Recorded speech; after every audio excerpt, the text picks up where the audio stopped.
Eric. Et c'est lui qui était pour le staff là.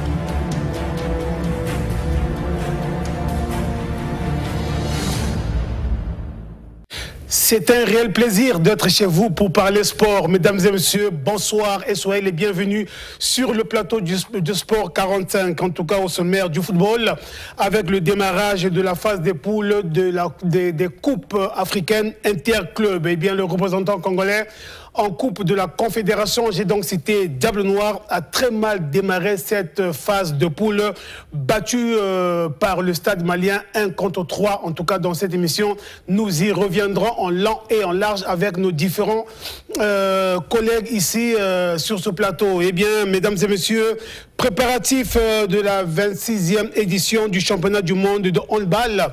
Les Diables Rouges Handball Senior Dames ont donc bouclé le tournoi amical international là-bas du côté de la Croatie.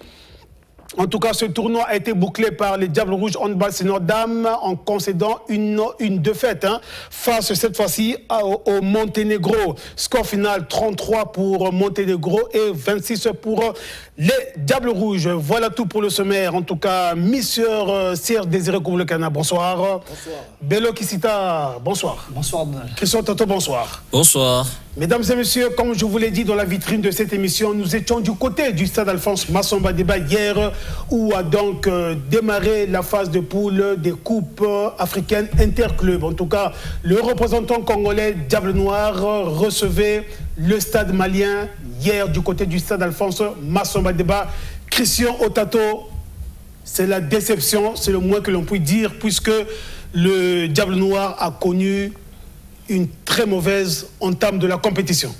Une mauvaise entame de la compétition, Donald de Goma, ce n'est que ce que l'on puisse dire, parce que la physionomie que cette formation nous a présentée lors du deuxième tour qualificatif face aux Zambiens du Maestro United n'a pas été ce que l'on a vu hier au stade Alphonse Massamba Débat. Une formation vraiment qui a été accueillie, on va dire même à chaud, par le stade malien de Bamako dès la 4e minute. Effectivement, Roland Nkekele prière déjà de nous balancer les premières images de ce choc Diable Noir stade malien.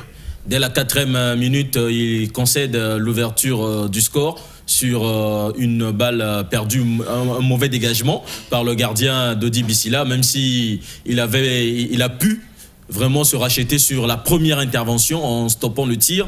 La deuxième frappe, il était complètement pris, il était KO.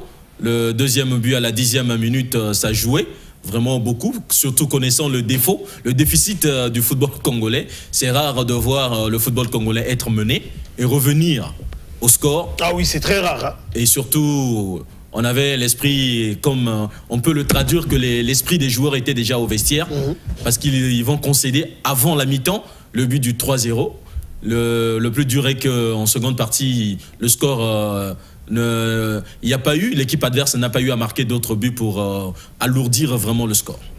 Bello, tu étais du côté du stade Alphonse Massamba Débat pour suivre justement cette première entrée en la matière pour Diable Noir. Première entrée à la matière ratée, il faut l'avouer. Oui, certes, il faut l'avouer, c'est une défaite vraiment qui va faire très mal pour la suite de la compétition. Contrairement à l'année dernière où Diable Noir avait débuté par une victoire ici, mais cette saison, Diable Noir a pêché en perdant par le score que Diable Noir avait gagné l'année dernière, 3-0 contre River, mais cette fois-ci, Diable Noir a perdu 3-1. Mais face aussi à une équipe solide, une équipe mature, une équipe compétitive du stade malien. Certes, c'est une équipe jeune, mais c'est des jeunes qui sont dans la formation depuis fort longtemps. Et il y a aussi des jeunes joueurs qui ont bénéficié de la formation ailleurs, tel est le capitaine qui était l'homme fort de cette équipe, Franck Baudelaire-Chess, qui vient de Soldat Bobo d'Abidjan, qui est venu apporter en plus au sein de cette équipe bamakoise. Donc c'est dans ce sens que Diable Noir a pu. Mais je veux voir qu'il faut aller un peu plus longtemps pour dire que depuis un certain temps, Diable Noir ne marque plus. Diable a disputé déjà 2 matchs en championnat, 1 but marqué. Vous pouvez vous souvenir face à Benji 1-0 et 0-0 face à Interclub. Donc on devait se poser des questions. Comment est-ce que Diable pouvait aborder cette équipe? Il y a encore un fait qu'il faut souligner. Diable a connu 4 entraîneurs en 2 saisons. Il y a eu Clément Massamba qui était là.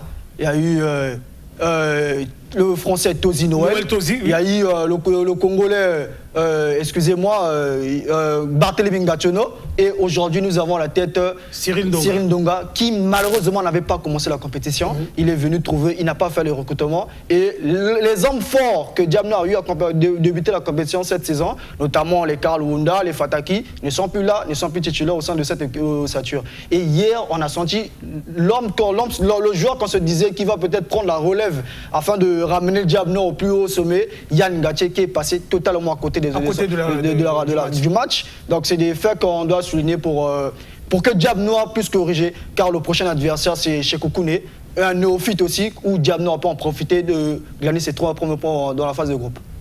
Serge Désiré? Oui, évidemment, c'est comme... Prendre déjà 3 buts en termes d'une compétition de ce genre. Oui, tout à fait. Déjà, phase de poule en plus, hein. Avec cette défaite, même s'il reste encore 5 matchs à jouer pour les Diablotins, ça sera vraiment un peu compliqué parce qu'en prenant 3 buts à 1 à domicile, c'est déjà un score qui vraiment pousse à réfléchir. Déjà, on a vu la manière que les buts ont eu à être encaissés. La défense diablotaine n'a pas été vraiment à la hauteur. Ils ont vraiment un problème de défense, non seulement la défense, et le gardien a commis des erreurs malgré qu'il a pu se racheter, mais cela n'a pas suffi pour éviter les buts qui ont été marqués. Donc, ils doivent vraiment essayer de redoubler les efforts pour penser et espérer pouvoir remonter la pente. Parce qu'actuellement, avec cette défaite, ça sera vraiment compliqué pour les Diablotins d'essayer de revenir dans cette compétition. Christian Tato, la naïveté défensive, ça paye catch. Nous l'avions vécu.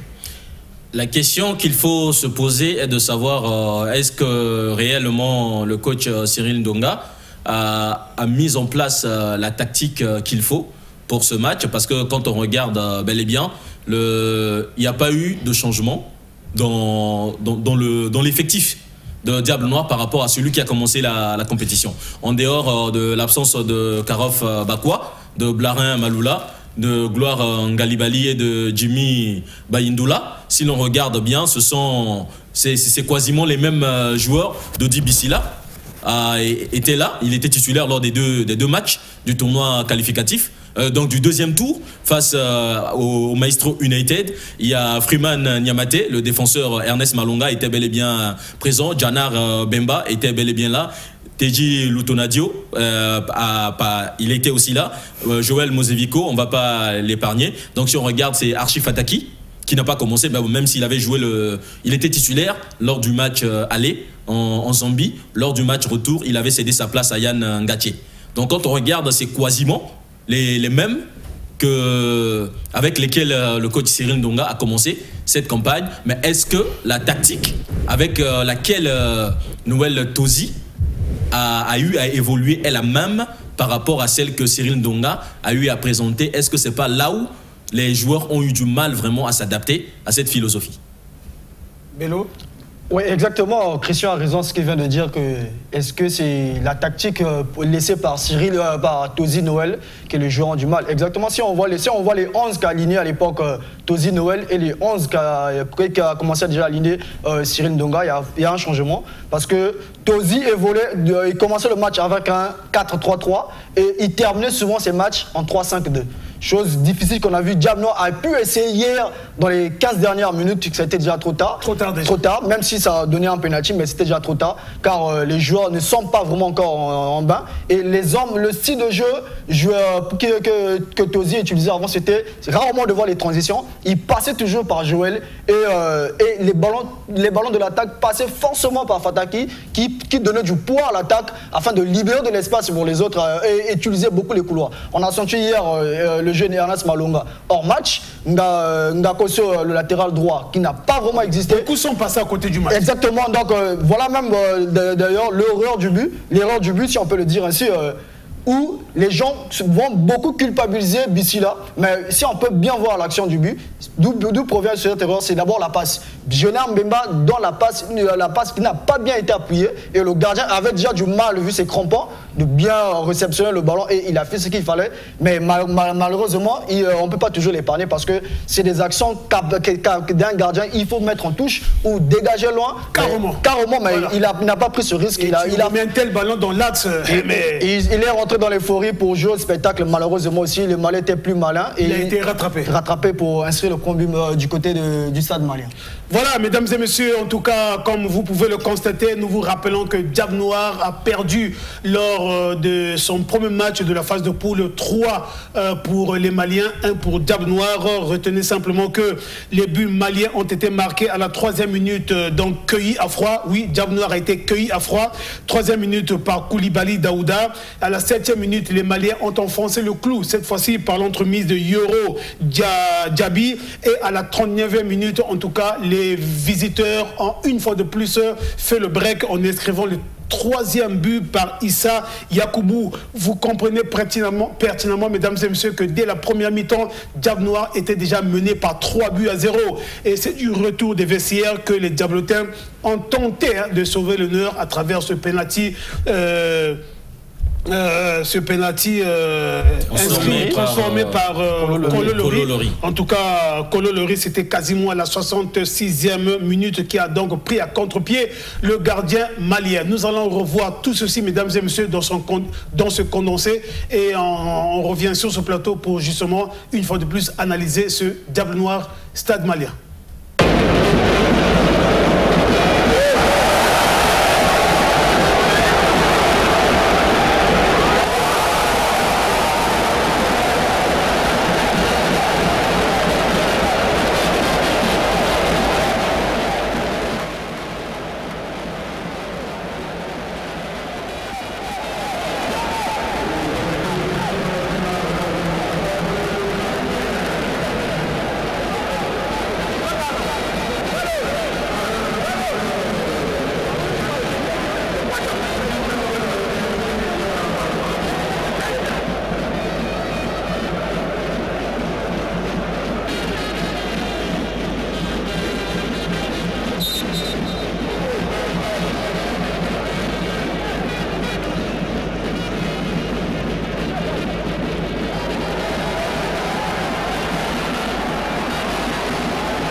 Nessor Isanga, journaliste sportif du côté de Pointe-Noire, a certainement apprécié ces belles images. Une production de DRTV International, une équipe costaud, mesdames et messieurs, était donc du côté du stade Alphonse Masson-Madeba pour la production de ce match avec une équipe costaud conduite des mains de maître par le directeur de production Ajax Mbemba. Alors, Christian Otato, 3-0 dès les 45 premières minutes. On peut déjà penser que les dés sont jetés, que la messe est dite?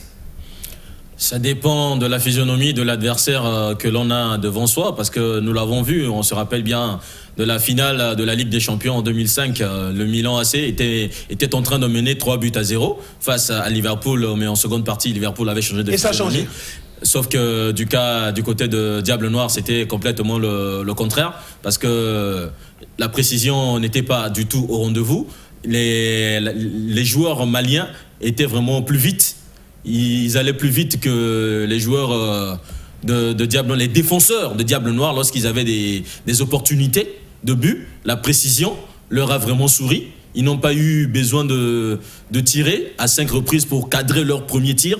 Donc, ce qui veut dire, ce qui a fait plus de différence, ça a été au niveau de l'efficacité devant les buts, ce qui n'a pas été du tout le cas parce que Diable Noir, ils se sont créés pas mal d'occasions, mais ils avaient vraiment du mal à trouver le cadre, à vraiment donner du travail aux gardiens maliens. Bello, lors de la 3e journée du championnat national de football, Diable Noir n'a pas voulu jouer son match au détriment de ce match de Coupe d'Afrique. N'est-ce pas là aussi une erreur que nos clubs devraient éviter? Mais c'est pas la première fois, parce qu'on voit souvent, Assez Le Pas a dû le faire, Assez Toyo, et Diable l'entend dans Moito s'il n'est pas, mais c'est des erreurs graves, très graves qu'il faut souligner, parce que sont passés du championnat pour préparer une compétition africaine une semaine après. Je pense que les muscles demandent un peu de jus pour être prêt à 100%. C'est l'erreur que Diable Noir est en train de commettre, parce que Diable Noir aussi a un match qui va jouer le 3. Mais Diable Noir est prévu, son match en retard face à Las Vegas, c'est prévu ce mercredi, mais l'équipe, si l'information est confirmée, l'équipe quitte Brazzaville ce soir pour Rwanda afin de rallier Johannesburg pour préparer le match qui va se jouer le 3. Imaginez un peu. Donc ils vont aller passer du temps en plein séance d'entraînement pour attendre les Sud-Africains de Chekoukune qui ne va pas les accueillir facilement, car l'équipe sud-africaine qui a perdu lors de la première journée au Maroc face à Berkane, ça sera très difficile. Mais cette rencontre entre Diable Noir et Stade Malien, c'est d'abord jouer sur le plan mental, parce que les Maliens, c'est d'abord une équipe qui a un trophée, il faut le signifier, gagné en 2009. En 2009, oui. Depuis des années, le Stade Malien ne joue plus la phase de groupe. Depuis un bon temps déjà, le Stade Malien ne joue plus la phase de groupe. Mais l'entraîneur, dans son discours, avait un seul mot. Nous ne sommes pas venus ici pour respecter Diable Noir. Nous ne sommes pas venus ici pour assister ou observer le bijou, le stade Alphonse Masson-Madeba ou encore le maillot de Diable Noir. Mais nous sommes venus ici pour gagner. Et la moyenne d'âge de cette équipe malienne, il faut le signifier, c'est de 25 ans. 25 ans. C'est des jeunes qu'il a recrutés cette saison, venant de partout ailleurs, Djoliba, Boukeridja, Réel de Bamako. Et c'est des jeunes qu'il a eu alignés. Zéro expérience en compétition africaine. Sans complexe. La plupart, c'est leur première compétition. C'est des académiciens. Ouais. C'est des académiciens. Rappelons que le Stade Malien est quand même le club qui a eu installé la toute première zone de formation du côté du Mali. Et Jean-Marc Guillot qui ont tenté d'aider les clubs maliens. Car depuis 1966, c'est le recordman du championnat malien. 23 trophées, 23 phases, Djoliba 23, Stade Malien 23, suivi de Réal Bamako qui en a 7. Donc je pense que c'est un club qui était venu, qui était à Brazzaville avec des ambitions très nettes. Il doit se faire respecter parce que sur papier, lorsqu'on voit les favoris, dans ce groupe, il y a déjà Berkane et Stade Malien. Ensuite vient Diable Noir. Donc Diable Noir a raté déjà le coup. Le prochain match, c'est entre les néophytes, les apprenants de la première journée. Donc, les retombées entre Chekoukune et Diable Noir. Il faut aussi le signaler que Chekoukune a à peine 4 ans d'existence. Créé en 2019, il est là en compétition africaine parce qu'il a eu à disputer la finale. Et non gagné, mais la finale du championnat sud-africain. Voilà pourquoi il en bénéficie. Mais Diable Noir a une revanche à prendre. Diable Noir doit s'imposer. Car l'année passée, Diable Noir doit savoir rebondir. Hein? Diable Noir a fait rêver les Congolais que non, Diable Noir peut faire quelque chose. Donc on ne peut pas participer pour participer. Comme dit Jean-Pierre de Coubertin, le président, c'est de participer. Mais Diable Noir doit participer à cette partie pour gagner. Vous comprenez pertinemment, mesdames et messieurs, que cette équipe du Stade malien n'est pas venue ici à Brazzaville en victime et résignée, mais plutôt elle est venue jouer sa chance à fond. Elle a joué sa chance à fond et ça a souri puisque Stade malien est parti du Stade Alphonse Massamba Débat avec 3 buts pour ne laisser que Diable Noir la possibilité de marquer un seul. Nous allons partir du côté de la conférence de presse, mesdames et messieurs, où nous allons suivre la réaction, pour ne pas dire les impressions de l'entraîneur du stade malien. Lui, c'est Mamadou Koné. Sympa. Diable Noir, la première journée du championnat, je pense qu'ils ont gagné 1-0. Il y avait une belle équipe, c'est bien battu, ils jouaient bien au football. Donc à nous de se mettre à l'abri, d'essayer de les empêcher d'évoluer, de jouer à partir de derrière. Parce qu'on a vu que c'est une équipe qui a une sortie de balles remarquable. Mais bon, nous, notre mission, c'était de les empêcher de sortir avec les ballons. Et Dieu merci, ça nous a réussi et on a marqué 2 buts. Dernière question. Oui. Très belle entame de compétition pour le Stade malien. Coach, avec quel état d'esprit envisagez-vous justement la suite de la compétition? On a gagné contre Diable Noir, mais pour moi, ça ne veut rien dire. Il ne faut pas se laisser distraire, de dire j'ai battu Diable Noir peut aller gagner à Bamako, c'est le football. Donc nous, on va rester dans la même concentration, essayer de jouer avec les armes qu'on a, se préparer, parce que les autres adversaires, à partir de ce qu'on a montré aujourd'hui, ne vont pas nous laisser faire et ils ne vont pas nous donner des cadeaux comme on l'a eu aujourd'hui. C'est vrai que le football appartient à ceux qui sont engagés, à ceux qui sont déterminés et la plupart, c'est ce que je vais noter de plus, la jeunesse. On a une équipe très jeune qui a envie de jouer, qui a envie de se battre et se créer et écrire une page d'histoire du grand Stade malien de Bamako. Eh bien, les protégés de Cyril Donga, mesdames et messieurs, ont péché par naïveté défensive. En tout cas, au cours de la conférence de presse, le technicien diabletin est revenu là-dessus. Suivez Cyril Donga. Lorsque vous êtes engagé dans une compétition majeure comme la Coupe d'Afrique, il faut éviter ce genre d'erreurs parce que ça paye cash. Et commettant ces 2 erreurs par naïveté défensive et l'attention de notre portier, vous conviendrez avec moi que ça laisse en ce moment-là un goût amer pour poursuivre les hostilités. Hein, je n'ai pas vu cette équipe-là nous malmener et nous imposer un rythme effréné pour avoir encaissé 3 buts. Je crois que c'est les 2 premiers d'abord, je vais en parler. Les 2 premiers, c'est donné cadeau et du coup, on a pris comme un coup de massue derrière. Et vous savez avec moi que lorsque vous êtes engagé dans une compétition majeure comme telle, que c'est nous jouons, et à ce moment-là, ça devient difficile. Donc voilà. Mais on a essayé un peu de remobiliser les gars et puis essayer un peu de colmater les brosses, mais je crois que le mal était déjà fait. Jusqu'à ce que nous encaissions 2 buts, on a joué comme avec le frein en main. On ne voulait pas les agresser comme il fallait les agresser. On les a laissés, voilà, ils jouaient un peu la baballe dans leur confort. Et c'est ce que j'ai pu remarquer. Mais on a dit que est-ce qu'il n'y a pas eu un problème psychologique que la veille? Je crois que nous nous sommes attelés depuis avant-hier, mais de travailler mentalement, essayer un peu de les booster et de leur demander d'être prudents. Parce que lors de nos 2 premières journées ici au championnat, nous avons décelé ce problème-là derrière. Et lorsque vous êtes en compétition africaine, ma foi, il est mortel d'accumuler 3, 4, 5 passes, n'est-ce pas, dans les intervalles dans votre propre surface de réparation. Ça se paye casse, moi je pense que dans l'ensemble, lorsque je fais une lecture excessive du match, c'est dommage. C'est dommage que nous laissons les points, mais par une naïveté défensive et par inattention, je pense. Donc voilà, on est tombé. Il va falloir donc voilà, tirer les enseignements qui s'imposent afin voilà, de rentrer l'équipe autrement. Il n'est pas dit parce qu'on a perdu aujourd'hui et que voilà, faut s'affaler. C'est 6 matchs, c'est un nouveau championnat. Il va falloir remobiliser la troupe tout de suite et puis corriger tout ce que nous n'avons pas compris cet après-midi où on était un peu comme dans un nuage. Voilà, on a beau crier, on a beau essayer de replacer les enfants, mais écoutez, je peux dire que c'est un jour sans, et puis bon, voilà, nous assumons. Bon, je dirais que ce n'était pas compromis par l'adversité. Moi, je pense que nous avions commencé le match timidement. Hein, dès l'entame du match, je crois que nous avions laissé la possibilité à cet adversaire qui tremblait, n'est-ce pas, l'espoir de revenir dans le jeu. Et puis, je disais tout à l'heure, 7 minutes, en 10 minutes, vous encaissez 2 buts. Non parce que ça, on a été débordé, on a été malmené, mais c'est nous qui donnons vraiment le cadeau à l'adversaire. En ce moment-là, vous savez, ça prend un coup de massue sur la tête et pour y revenir, il faut le temps. Donc moi, je pense que, voilà, voilà, on tire les enseignements qui s'imposent, comme je disais tout à l'heure, et puis voilà, il faut oublier ce match.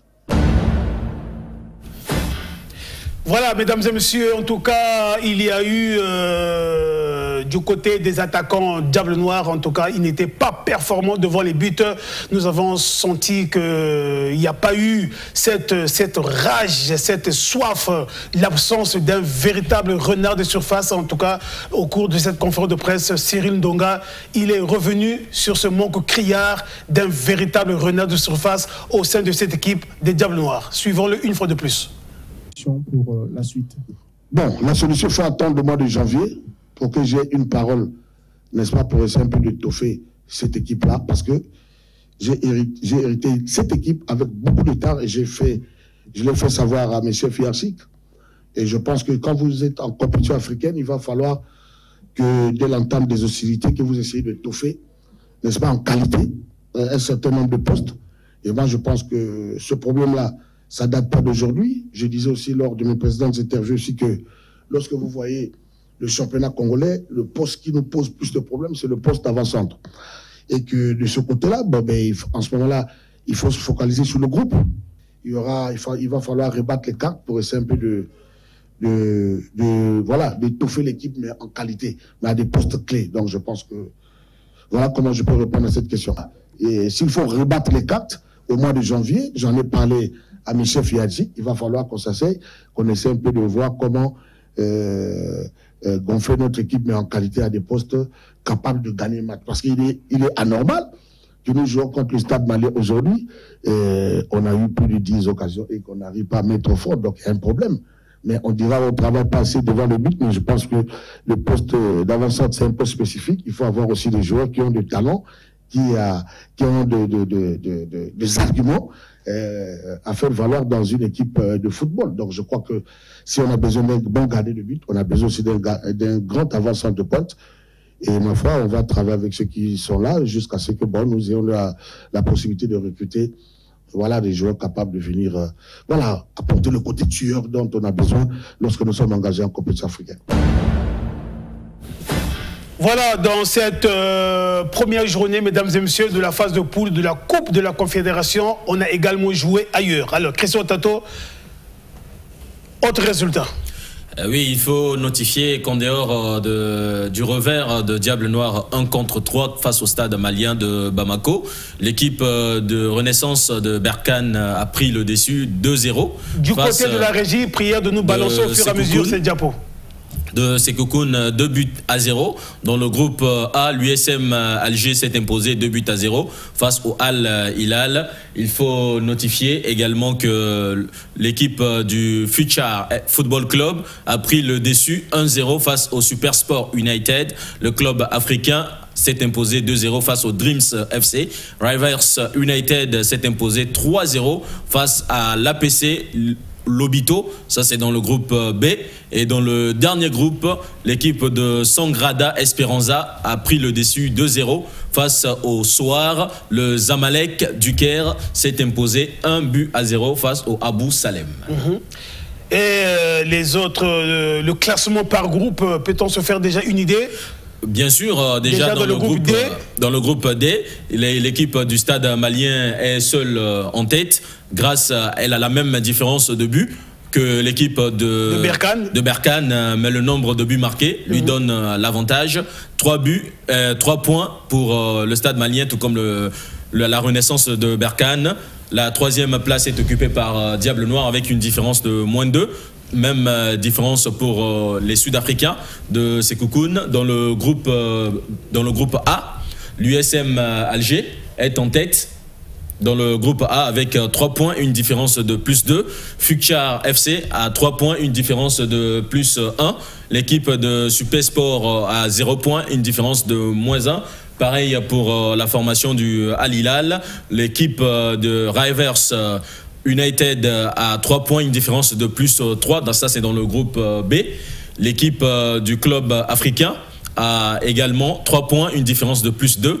Dreams Football Club occupe la 3e place et l'APC Lobito la dernière place avec une différence de moins 3. Maintenant, dans le groupe C, le Sagrada a 3 points plus 2, le Zamalek 3 points plus 1, l'équipe d'Abou Salem 0 points moins 1 et le Sohar ferme la marche avec 0 points moins 2. Qu'en est-il dans le groupe B? Là, nous sommes, la régie est restée juste sur le groupe A, alors que nous avons parlé des autres groupes. Là, nous voyons le groupe B, où Rivers United a 3 points, une différence de... Nous sommes dans le groupe B, bien sûr, le Rivers United, une différence de plus 2. Pour le Rivers, il a gagné 3-0, donc il devait avoir plutôt une différence de plus 3. Pour le Rivers United, le club africain de Tunis, 3 points, une différence de plus 2. Là, je pense que c'est un autre groupe, c'est le dernier groupe, c'est le groupe C, au fait, qu'on est en train de nous présenter. Voilà là, le groupe B, le groupe où on a le Rivers 3 points, plus 3. L'équipe, le club africain de Tunis, 3 points, plus 2. L'équipe qui vient en 3e position, c'est le Dreams avec 0 points, moins 2. Et l'Obito a 3 points, a plutôt 0 points et une différence de moins 3.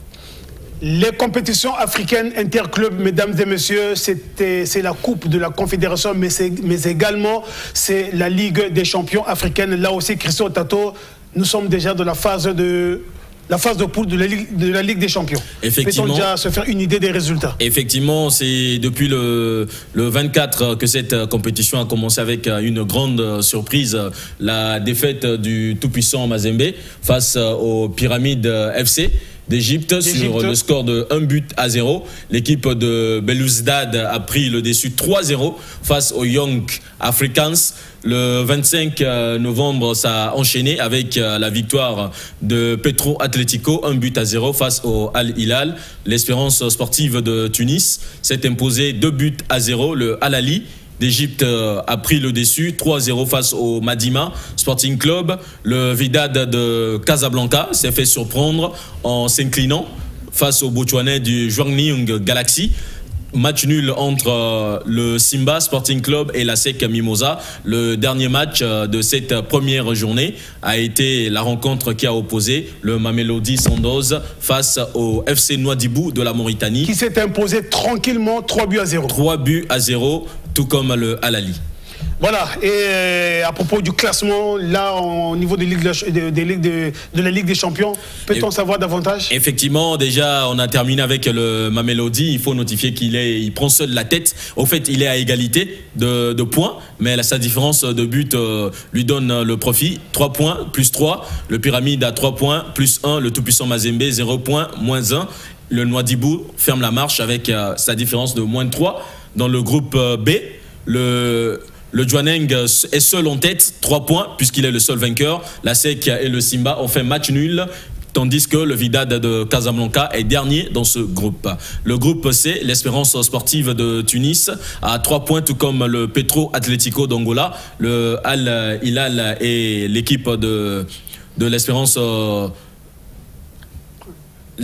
sportive a aussi 0 points. Dans le groupe D, nous avons le Al Ahly qui a 3 points, une différence de plus 3. Même différence pour le Belouizdad. Le Midima à 0 points, moins 3. Et le Young Africans à 0 points, moins 3 également.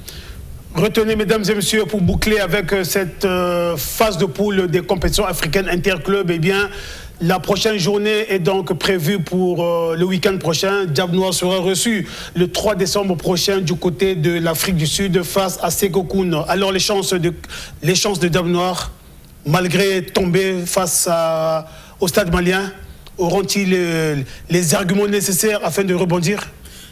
C'est sur le terrain que ça va se reconnaître parce qu'on ne peut rien vraiment, vu la physionomie qu'a reflété Diable Noir ici au stade Alphonse Massamadeba. Ça laisse beaucoup à désirer, ça donne beaucoup du doute par rapport à cette formation. Certes, elle va avoir face à elle une équipe qui est débutante dans les compétitions africaines, mais il ne faut pas oublier qu'il faut jamais minimiser, il faut jamais minimiser l'adversaire de peur de se faire surprendre, surtout qu'après cette rencontre, elle aura 2 matchs à livrer face au club de Berkane, la Renaissance de Berkane.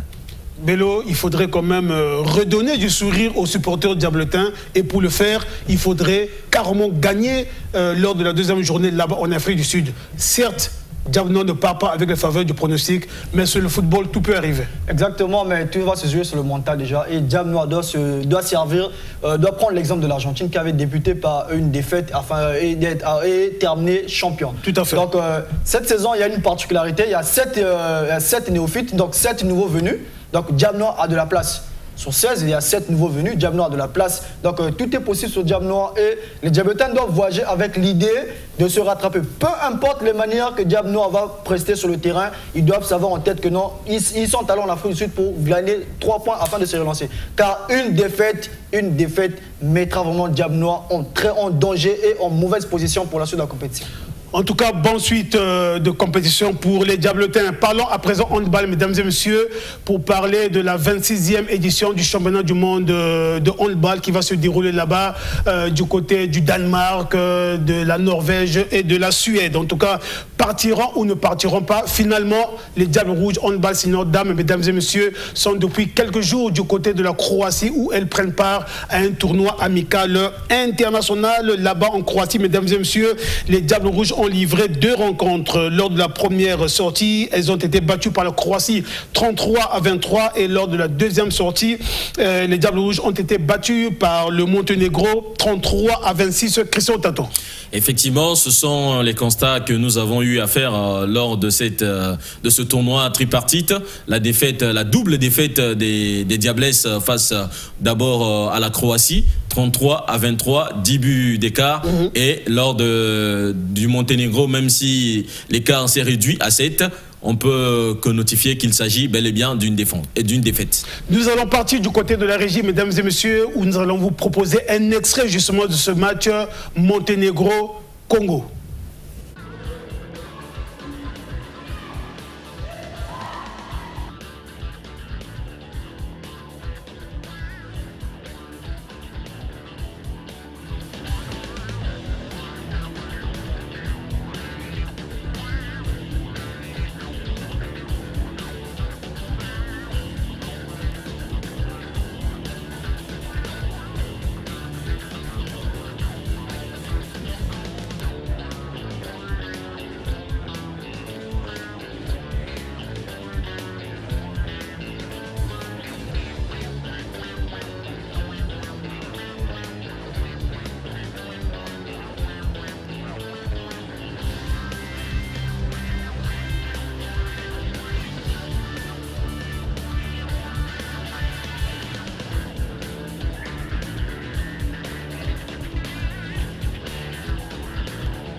Parti, mesdames et messieurs, en Croatie, au grand complet, en quittant Brazzaville pour la Croatie via Paris, Roissy-Charles de Gaulle, mesdames et messieurs. En tout cas, 2 Diables Rouges ne sont plus arrivés avec l'équipe en Croatie. En tout cas, c'est au niveau de l'aéroport Charles de Gaulle qu'elles ont pris la clé des champs. En tout cas, en complicité avec Roland Yankekele, prière de nous proposer justement les quelques photos que nous avons réservées pour nos téléspectateurs. Non, non, non, il s'agit là des filles des Diables Rouges qui ont fui, il faut le dire comme ça, qui ne sont plus partis du côté de la Croatie avec la délégation. Voilà, il s'agit donc de Grace Aola, de la DGSP et de la gardienne du Kara, Iloki. Alors, Bello, c'est quand même triste. C'est triste de voir des très belles dames comme ça. Je ne sais pas si elles sont après la Coupe du Monde, si elles sont mariées. Mais avant même, c'est dangereux. C'est dangereux, ça fait très mal. Je ne sais pas si elles avaient déjà l'itinéraire avant, que nous allons passer par Roissy, par où ils ont contacté leur famille ailleurs pour dire que non, venez nous prendre à l'aéroport. On va un peu laisser le Congo pour aller prendre refuge en France. Je pense que c'est avec ce genre de pratiques que la fédération doit vraiment taper sur la table afin de poursuivre ces dames. Même en France, c'est possible, on peut les poursuivre. Et parce qu'ils ont voyagé pour aller honorer la nation. Exactement. C'est le drapeau tricolore qui est mis en jeu. Et c'est relayé partout que non, 2 joueuses congolaises ont fui la nation. C'est comme s'ils dénigrent la nation. Donc ils présentent les mots de la... n'attendait que ça. Ils présentent les mots de la République en un seul voyage. Donc ça fait très mal de voir ce genre de pratiques. Et c'est vraiment triste de commenter ce genre d'informations. Et moi je condamne sévèrement ces 2 dames. Christian?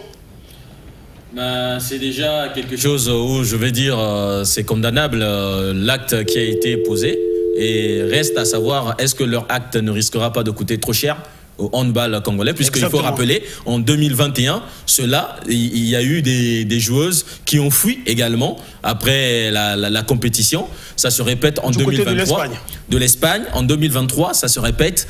Et si maintenant à partir de à leur retour de cette compétition, le gouvernement congolais décidait plus question de participation de l'équipe du handball au niveau des championnats d'Afrique, puisque c'est cette compétition qui est qualificative au championnat du monde. Comment est-ce que la population va pouvoir digérer cette décision? Parce qu'il y a des actes dont nous devons poser. Il faut aussi bien réfléchir, ne pas voir que son intérêt, mais voir l'intérêt maintenant des autres talents locaux qui vont être mis en danger à cause des torts d'une ou deux personnes. Donc je pense qu'il faut maintenant ouvrir, dès maintenant, il y a l'Interpol en France, ouvrir des enquêtes. Exactement. Facilement, elles peuvent être repérables. Qui sont les personnes qui encouragent ce genre de choses et sanctionner pour que ça puisse servir de leçon aux autres? Prochainement, je pars en délégation, en compétition. Ce n'est pas pour fuir. Si je le fais, ça risque de me coûter très cher. Serge, c'est la désolation en voyant ce genre d'acte. Tout à fait, c'est vraiment triste parce qu'on ne peut pas concevoir. Vous partez pour honorer la nation, mais arrivé à l'aéroport de la France, vous commencez par fuir. On se rend compte que c'était déjà une chose qu'elles avaient déjà en tête. Elles avaient cela en tête parce qu'on ne peut pas concevoir. Une fois arrivées en France, les filles prennent la fuite. C'est vraiment triste pour la nation. Vous partez pour honorer la nation pour une compétition, mais arrivé en France, vous prenez la fuite. Donc c'est comme Christian a eu à le dire tout à l'heure, ils doivent vraiment essayer de revoir ce système parce qu'on se rend compte peut-être qu'il y a des gens qui sont derrière cela, mais ils doivent cesser parce que ça n'honore pas la nation. Ça n'honore pas la nation. À chaque fois, vous partez pour une compétition et on enregistre toujours des cas de fuite. Ça ne fait pas du bien pour la sélection. Donc, ils doivent vraiment penser à revoir ce système. Voilà, mesdames et messieurs, c'est donc la fin de cette émission. Retenez simplement que la 26e édition du championnat du monde de handball démarre le 29 novembre prochain. Le Congo rentre en compétition le 30 novembre à 20h30 face à la République tchèque. À la République tchèque, voilà. Ça sera le 30 novembre à 20h30. Et le 2 décembre, le Congo va jouer le Pays-Bas. Il va jouer le Pays-Bas à 18h00. Voilà, le Pays-Bas à 18h00. Et le 4 décembre, le Congo va donc livrer son 3e match. Ça sera face à l'Argentine à 18h. Vous êtes donc fixé sur le programme de notre équipe nationale là-bas, du côté de la Coupe du Monde, la 26e édition, allais-je dire. Voilà, c'est donc par ce programme, mesdames et messieurs, que nous mettons un point final à cette émission. Merci à Bello Kisikila, merci à Serge Koumoulokiana, merci à Christian Otato pour votre expertise. Mesdames et messieurs, quant à moi, je vous dis au revoir et bon suite de programme sur votre chaîne de prédilection, la DRTV Internationale. Au revoir.